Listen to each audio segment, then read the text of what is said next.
आजकल लोकसभा की सीटें 543 से बढ़ाकर 850 यानी 850 करने और 33% महिला आरक्षण की खूब चर्चा है। दक्षिण भारत इससे नाराज भी है। आइए आसान भाषा में समझते हैं कि पूरा मामला क्या है, विवाद क्यों है और इसके समाधान क्या बताए जा रहे हैं। लोकसभा वो सदन है जहां देश के 543 सांसद बैठकर कानून बनाते हैं और सरकार चुनते हैं। सितंबर 2023 में संसद ने 33% महिला आरक्षण बिल पास कर दिया। इसका मतलब है कि लोकसभा और विधानसभाओं की 33% सीटें सिर्फ महिलाओं के लिए होंगी। लेकिन ये कानून तुरंत लागू नहीं होगा। ये तब लागू होगा जब जनगणना और परिसीमन होगा। परिसीमन यानी नई जनसंख्या के हिसाब से लोकसभा की सीटें दोबारा तय करना। 1976 से सीटें 543 पर फ्रीज है। नई जनगणना के बाद सीटें बढ़कर करीब 850 होने का अनुमान है। तो कानून पहले से पास है, लेकिन लागू तब होगा जब सीटें बढ़कर 850 हो जाएंगी।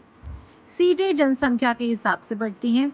दक्षिण के राज्यों जैसे तमिलनाडु, केरल ने परिवार नियोजन अच्छे से किया, उनकी जनसंख्या धीरे बढ़ी। उत्तर के राज्यों की जनसंख्या बहुत तेजी बढ़ी।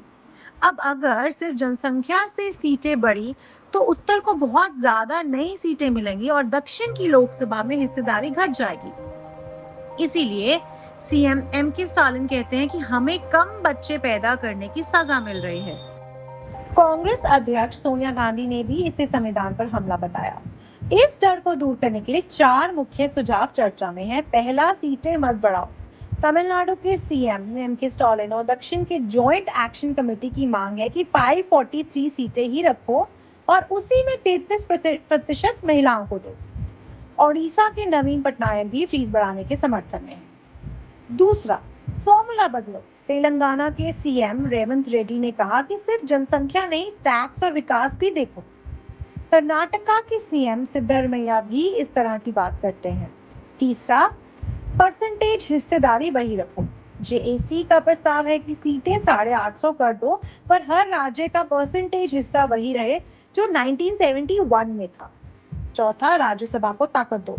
कुछ विशेषज्ञ कहते हैं कि लोकसभा जनसंख्या पर रहने दो, पर राज्यसभा में हर राज्य को बराबर ताकत दो।